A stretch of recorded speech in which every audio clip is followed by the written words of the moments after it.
adik-adik, kali ini kita akan mempelajari tentang tema 1, yaitu pertumbuhan dan perkembangan makhluk hidup. Subtema 1, ciri-ciri makhluk hidup. Nah, di sini ada pengertian makhluk hidup. Makhluk hidup adalah suatu organisme yang dapat mempertahankan dirinya dari berbagai bentuk perubahan lingkungan dan dapat berkembang biak untuk melestarikan jenisnya. Nah, ada banyak makhluk hidup di sekitar kita. Makhluk hidup ada manusia, hewan, dan tumbuhan. Makhluk hidup merupakan ciptaan Tuhan yang Maha Esa. Semua makhluk hidup merupakan kekayaan yang harus kita syukuri. Setiap makhluk hidup memiliki ciri-ciri tertentu. Sebagian makhluk hidup memiliki ciri-ciri yang sama, yaitu bergerak, bernafas, berkembang biak, tumbuh, makan, dan peka terhadap rangsangan.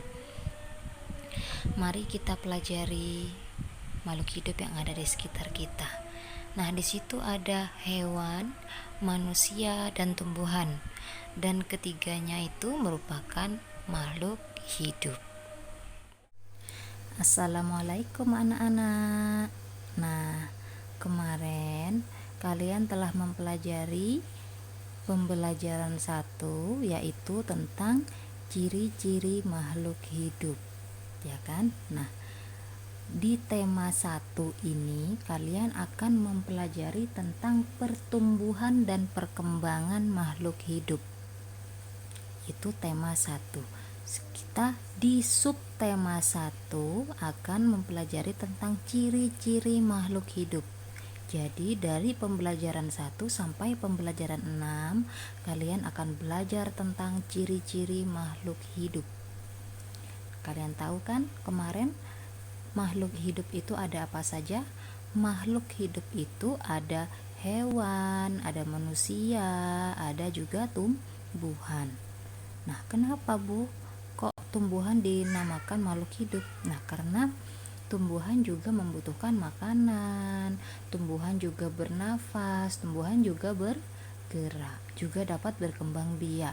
Nah, seperti itu ya. Hewan, tumbuhan, dan juga manusia itu semuanya memiliki ciri-ciri tersendiri ya. Nah, kemarin ada yang ingat ciri-ciri makhluk hidup itu seperti apa? Apa saja ciri-ciri makhluk hidup? Ada 6 ya. Yang pertama, makhluk hidup dapat bernafas. Yang kedua, makhluk hidup dapat bergerak. Yang ketiga, makhluk hidup bertumbuh dan berkembang. Pasti makhluk hidup itu tumbuh dan berkembang. Yang keempat, makhluk hidup membutuhkan makan dan minum. Pasti semuanya butuh makan dan butuh minum, ya kan? Yang kelima, makhluk hidup berkembang biak. Yang keenam, makhluk hidup peka terhadap rangsangan. Nah, kemarin di pembelajaran 1 kita membahas tentang cicak dan ikan. Cicak itu bergerak dengan cara apa? Merayap di dinding. Kalau ikan berenang di air. Nah, makhluk hidup itu dapat bergerak dengan cara yang berbeda-beda. Manusia bergerak menggunakan kaki. Ikan berenang dengan sirip. Tahu sirip ikan? Cicak merayap di dinding, ya kan? Nah, ada banyak lagi bagaimana cara gerak hewan. Hewan kan banyak. Nah, itu cara geraknya berbeda-beda. Misalnya, salah satu contoh lagi, burung. Burung bergerak dengan cara mengepakkan sayap. Paham ya sampai di sini ya? Nah, di sini juga ada contoh. Apakah tumbuhan juga bergerak? Nah, tumbuhan bergerak atau tidak? Kalian pernah mengamati tumbuhan bergerak? Nah, bagaimana gerakan yang dilakukan tumbuhan itu? Biasanya jika diperhatikan, kalian sering melihat pucuk tumbuhan, ujungnya tumbuhan itu biasanya akan bergerak menuju ke arah datangnya sinar matahari, ya kan? Kadang juga apabila ada angin, nah tumbuhan itu akan bergerak. Apabila ada cahaya juga tumbuhan itu akan bergerak menghadap ke datangnya sinar matahari, ya kan? Pernah apa tidak kalian menyentuh daun putri malu? Apakah tahu daun putri malu? Biasanya daun putri malu itu kalau disentuh itu akan mengatup atau menutup. Nah, pada saat malam hari, daun putri malu itu juga akan menutup juga pada saat cuaca dingin. Nah, kalian tahu tidak bunga matahari? Ada yang tahu bunga matahari? Nah, bunga matahari itu akan mengikuti arah sinar matahari. Misalnya di pagi hari, matahari terbit di arah timur, maka bunga matahari itu akan condong ke arah timur. Nah, pada siang hari itu matahari kan ada di atas. Nah, matahari itu ada di atas, maka bunga matahari itu akan menghadap ke atas. Begitu juga di sore hari. Di sore hari itu matahari kan berada di arah barat. Nah, maka bunga matahari itu akan menghadap ke barat. Paham ya sampai di sini ya bagaimana tumbuhan bergerak? Jadi tumbuhan bergerak itu mengikuti arah sinar matahari dan juga apabila ada angin yang bertiup. Paham ya sampai di sini? Nah, terus di sini juga ada gambar. Ada gambarnya apa itu? Apa itu, Bu? Kok ada tulang-tulang ikan? Kok ada alat pernafasan manusia? Nah, itu merupakan pernafasan manusia dan pernafasan hewan ikan ya. Manusia bernafas menggunakan apa? Paru-paru. Ya, itu bisa dilihat, itu adalah gambar paru-paru pada manusia yang warna ungu. Nah, yang di samping kiri itu merupakan gambar ikan. Ikan biasanya bernafas menggunakan insang. Nah, gimana kalau tumbuhan bernafas? Apakah tumbuhan juga bernafas? Jawabannya adalah iya, tumbuhan itu akan bernafas. Tumbuhan bernafas itu udara masuk melalui permukaan bawah daun, akar, dan batang. Jadi bernafas melalui permukaan bawah daun. Di bawah daun ada celah. Jadi udara itu masuk ke dalam permukaan yang ada di bawah daun, di bawah akar dan batang. Paham ya sampai di sini? Nah, pernafasan pada hewan itu berbeda-beda. Ada yang melalui insang, ada yang melalui paru-paru, ada yang trakea, ada pundi-pundi udara, ya. Yang bernafas melalui insang biasanya adalah ikan, tapi tidak semua ikan bernafas melalui insang, ya. Ada yang menggunakan paru-paru juga. Nah, untuk yang bernafas dengan paru-paru itu ada manusia dan hewan mamalia. Contohnya apa? Manusia bernafas dengan paru-paru. Nah, hewan yang mamalia itu bernafas menggunakan paru-paru. Contohnya sapi, kambing, kelinci, kucing, anjing, kayak gitu. Nah, hewan yang ada di laut juga menggunakan paru-paru. Hewan mamalia contohnya paus, singa laut, anjing laut. Nah, itu bernafas menggunakan paru-paru. Nah, untuk yang bernafas menggunakan trakea. Trakea itu biasanya hewan serangga. Hewan yang tergolong serangga itu biasanya bernafas menggunakan trakea. Oke ya, contohnya nyamuk, contohnya belalang, rayap, lalat, dan kupu-kupu. Paham ya? Terus burung, Bu. Burung itu bernafas menggunakan apa? Burung itu bernafas menggunakan melalui pundi-pundi udara atau kantung udara. Burung itu mempunyai pundi-pundi udara atau kantung udara. Nah, burung itu bernafas menggunakan pundi-pundi udara. Paham ya sampai di sini ya? Nah, di sini ada informasi apa nama alat pernafasan pada tumbuhan. Tadi dijelaskan sama Budia Eka, tumbuhan itu bernafas melalui udara yang masuk ke dalam tumbuhan melalui permukaan bawah daun, akar, dan batang ya.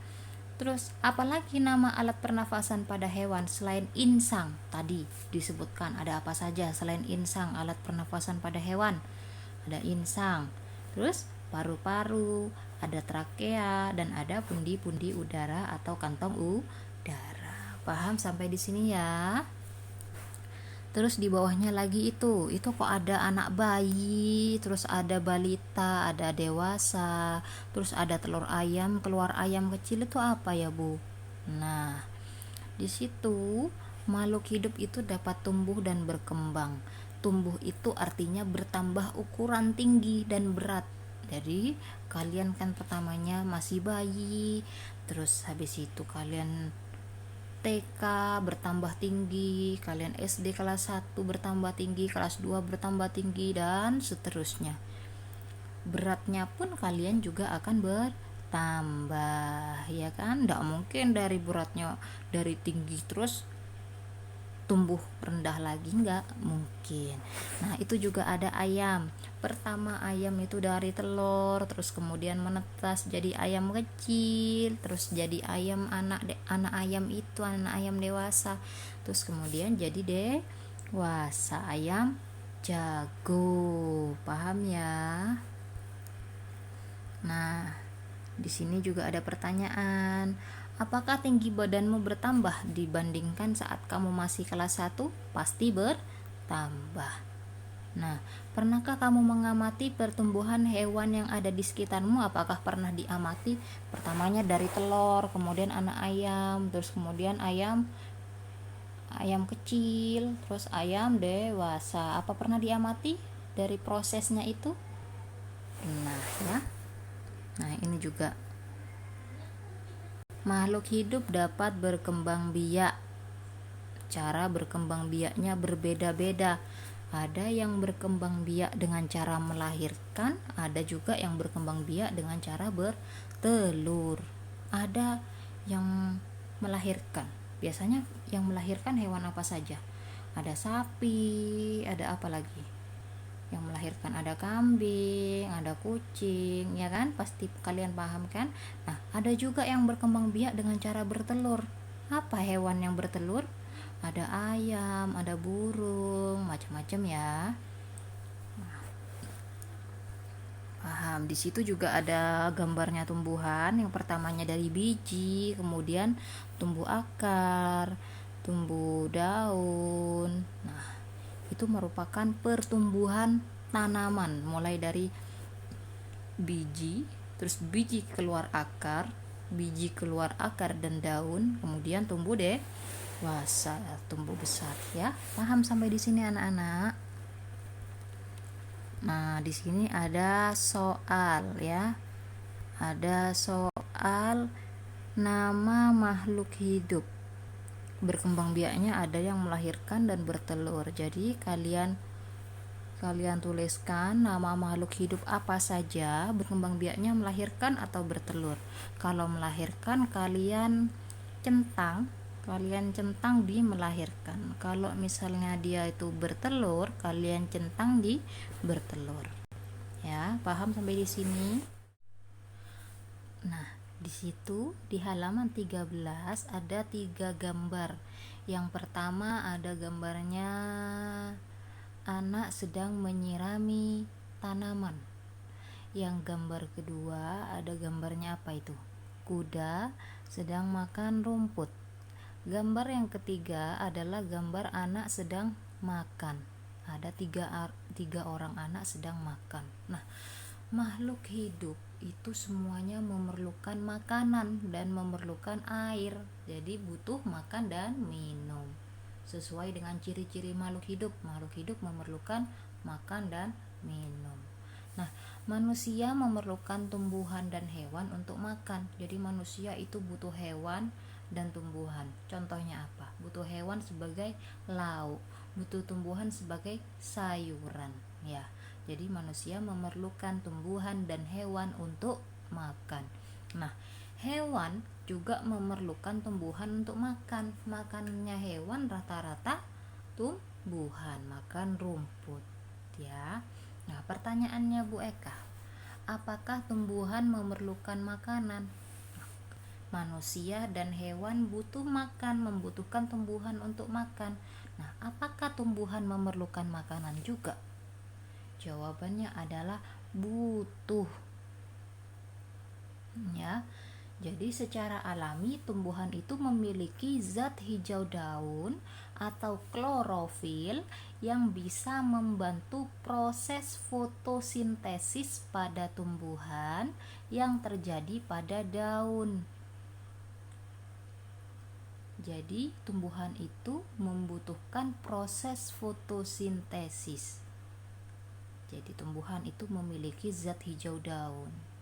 Itu gunanya untuk membantu proses fotosintesis pada tumbuhan. Jadi ada 4 bahan yang diperlukan tumbuhan sebagai bahan untuk membuat makanan. Jadi ada 4 bahan bagi tumbuhan. Diperlukan tumbuhan untuk membuat makanan itu membutuhkan 4 bahan. Yang pertama, butuh zat hijau daun. Yang kedua, membutuhkan cahaya matahari. Yang ketiga, membutuhkan air. Dan yang keempat, karbon dioksida. Jadi 4 bahan yang diperlukan tumbuhan sebagai bahan untuk membuat makanan itu adalah zat hijau daun, cahaya matahari, air, dan karbon dioksida. Nah, misalnya ada pertanyaan, apa sih makanan untuk tumbuhan? Makanannya itu apa? Jadi makanan untuk tumbuhan itu adalah senyawa organik, yaitu air dan karbon dioksida. Makanya kenapa tumbuhan itu butuh air dan butuh karbon dioksida? Butuh air, tumbuhan itu butuh disiram. Karena apa? Kalau tidak disiram, tumbuhan akan mati. Makanya kalau punya tanaman itu disiram, karena tumbuhan itu juga memerlukan makanan. Makanannya tumbuhan itu air sama karbon dioksida. Karbon dioksida apa Bu Eka? Karbon dioksida itu berasal dari udara, ya, butuh air dan butuh karbon dioksida. Nah, bahannya yang dibutuhkan untuk membuat makanan itu butuh zat hijau daun atau klorofil tadi, dan cahaya matahari, air, dan karbon dioksida. Nah, tumbuhan juga memerlukan cahaya matahari. Karena apa? Kalau tumbuhan itu ditaruh di tempat yang gelap, maka pertumbuhannya akan lambat. Makanya kenapa cahaya matahari itu dibutuhkan bagi tumbuhan selain air dan karbon dioksida. Paham ya? Jadi makanan untuk tumbuhan itu adalah air dan karbon dioksida. Begitu. Nah, di sini ada gambar lagi. Apa itu gambarnya? Orang kena sinar matahari kok ditutupi matanya. Itu merupakan ciri makhluk hidup peka terhadap rangsangan. Nah, salah satu ciri makhluk hidup adalah makhluk hidup peka terhadap rangsangan. Nah, itu salah satu contohnya. Kepekaan makhluk hidup terhadap rangsangan itu berbeda-beda. Kalau manusia, kalau melihat sinar matahari, yang menyilaukan mata itu dengan cepat kita akan menutup mata karena silau ya. Terus yang satunya lagi gambar daun putri malu. Itu yang namanya daun putri malu. Ketika dia disentuh, maka dia akan mengatup. Terus itu juga buah pada pohon pacar Cina. Biasanya ada itu. Siapa yang pernah menyentuh buah pohon pacar Cina? Kalau misalnya disentuh dia akan meletus. Nah, seperti itu ya. Terus landak dan kaki seribu. Siapa yang pernah tahu kalau kaki seribu itu kalau misalnya disentuh akan menggulungkan badannya. Nah, itu semua merupakan contohnya makhluk hidup peka terhadap rangsangan. Paham ya sampai di sini ya? Nah, di sini juga ada soal. Setelah mengamati teks tersebut, coba kamu sebutkan kembali ciri-ciri makhluk hidup. Nah, ciri-ciri makhluk hidup katanya Bu Eka ada 6. Yang pertama ada di penjelasannya Bu Eka pertama kali. Ciri-ciri makhluk hidup dapat bernafas, terus makhluk hidup dapat bergerak, apalagi ada 6. Kalian sebutkan di kolom yang kosong. Terus di sini juga kalian disuruh membuat kalimat. Kalian tahu kalimat? Buatlah kalimat berdasarkan kata-kata berikut. Yang pertama berkembang biak, yang kedua makanan, yang ketiga tumbuh, yang keempat bernafas, dan yang kelima bergerak. Jadi di situ ada 5 soal. Kalian disuruh membuat kalimat berdasarkan kata-kata di atas. Berkembang biak, contohnya ya, Bu Eka kasih contoh 1 yang berkembang biak. Kalimatnya, ayam berkembang biak dengan cara bertelur. Nah, itu merupakan contoh kalimat. Paham ya? Nah, nomor 2 makanan. Kalian buat kalimat juga apa?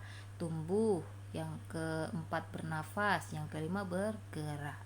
Jadi kalian buatlah 5 kalimat berdasarkan kata-kata yang sudah ada di contoh. Ini adalah contoh ciri-ciri makhluk hidup melakukan gerak. Makhluk hidup dapat bergerak. Manusia adalah makhluk hidup yang paling sempurna. Manusia dapat melakukan gerak dengan bermacam-macam cara. Jadi kalian perhatikan gambar yang ada di bawah ini. Kalian boleh ikuti ya. Nah, gambar yang pertama ada 2 orang anak berjalan ke samping kiri, jadi bergerak ke kiri. Gambar nomor 2 ada 2 orang anak berjalan ke samping kanan. Gambar yang ketiga 2 orang anak berjalan ke depan. Dan gambar yang keempat berjalan ke belakang. Nah, yang berjalan ke belakang ini kalian harus berhati-hati karena kalian tidak melihat. Kalian melihat ke arah depan, tapi kalian berjalan ke arah belakang. Jadi, untuk melakukan gerakan berjalan ke belakang, kalian harus hati-hati. Paham ya? Yang nomor 5 itu ada 2 orang anak berlari ke depan. Jadi berlari ke depan seperti berlari pada umumnya ya. Yang nomor 6 2 orang anak berlari ke belakang, jadi berlarinya ke belakang. Nah, ini juga melakukan gerakan harus hati-hati. Yang nomor 7 berlari ke samping kanan. Yang ke-8 berlari ke samping kiri. Jadi kalian berlari ke samping.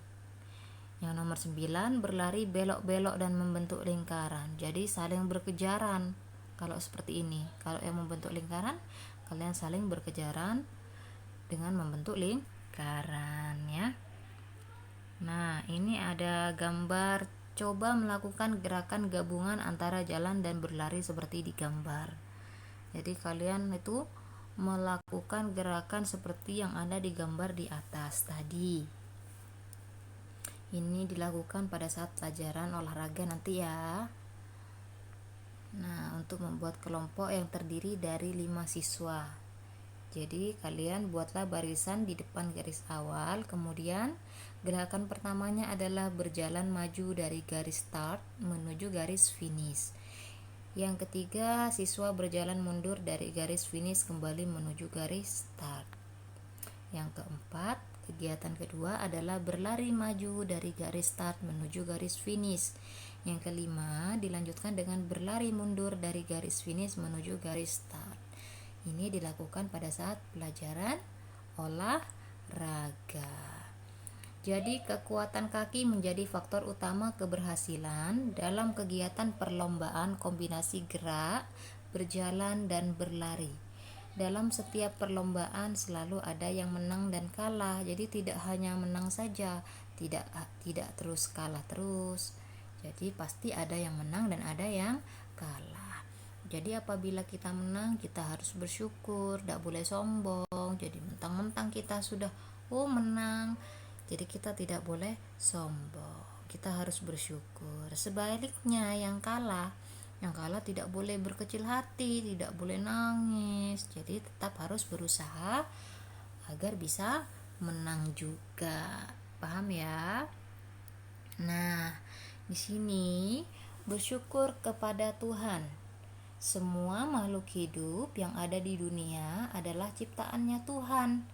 Keragaman cara bergerak makhluk hidup juga karena kekuasaan Tuhan. Jadi kita dapat bergerak juga karena kekuasaan Tuhan. Semua itu adalah karunia Tuhan yang harus disyukuri. Jadi kita harus bersyukur kita dapat bergerak hari ini. Menjaga kesehatan tubuh merupakan salah satu cara mensyukuri karunia Tuhan. Menghargai kemampuan teman yang lain juga merupakan bagian dari sikap syukur kepada Tuhan. Jadi kita menghargai kemampuan temannya itu pintar, kita menghargai. Temannya itu bisa melakukan hal yang kita tidak bisa, kita menghargai ya. Kita juga menjaga kesehatan tubuh, itu juga bentuk kita untuk mensyukuri karunia Tuhan. Nah, bersyukur kepada Tuhan itu termasuk pengamalan sila pertama Pancasila ya. Sila pertama Pancasila yaitu ketuhanan yang Maha Esa. Nah, Pancasila itu ada berapa sila sih? Pancasila itu ada 5 sila. Sila yang pertama yaitu ketuhanan yang Maha Esa. Yang kedua, kemanusiaan yang adil dan beradab. Yang ketiga, persatuan Indonesia. Yang keempat, kerakyatan yang dipimpin oleh hikmat kebijaksanaan dalam permusyawaratan perwakilan. Yang kelima, keadilan sosial bagi seluruh rakyat Indonesia. Nah, biasanya Pancasila ini dibacakan setiap ada upacara ya. Jadi kalian harus hafal Pancasila. Nah, yang kita pelajari hari ini yaitu sila pertama, yaitu tentang ketuhanan yang Maha Esa. Lambang sila pertama adalah bintang ya. Lambang ini menunjukkan bahwa bangsa Indonesia menyatakan kepercayaan dan ketakwaan terhadap Tuhan yang Maha Esa. Taat terhadap perintah Tuhan dilaksanakan dengan selalu menjalankan perintah Tuhan dengan baik. Contohnya, kita selalu beribadah, sholat 5 waktu, mengaji. Terus kita juga harus saling menghargai kepercayaan orang lain. Misalnya ada teman kita yang berbeda agama dengan kita. Misalnya salah satu teman kita itu beragama Kristen. Kemudian teman kita pada saat kita bermain, teman kita akan mengikuti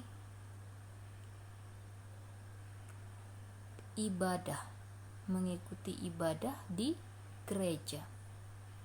Jadi kita tidak boleh melarang, kita harus menghargai kepercayaan orang lain ya. Jadi sholat 5 waktu, mengaji, menghargai kepercayaan orang lain itu termasuk sila pertama ya. Jadi bersyukur adalah berterima kasih dengan semua yang diberikan Tuhan. Sikap selalu bersyukur adalah salah satu contoh pengamalan sila pertama Pancasila. Jadi kita harus selalu bersyukur, kita sudah dikasih kesehatan, kita masih bisa menulis, kita masih bisa belajar ya. Itu termasuk cara berterima kasih dengan semua yang diberikan oleh Tuhan. Nah, ini juga apa saja hal yang dapat kamu lakukan untuk mensyukuri keragaman makhluk hidup? Apa? Misalnya dengan cara sujud syukur kita, sholat 5 waktu, terus sudah berterima kasih karena kita masih diberi kesehatan. Seperti itu ya cara yang dapat dilakukan untuk mensyukuri keragaman makhluk hidup. Paham ya sampai sini anak-anak?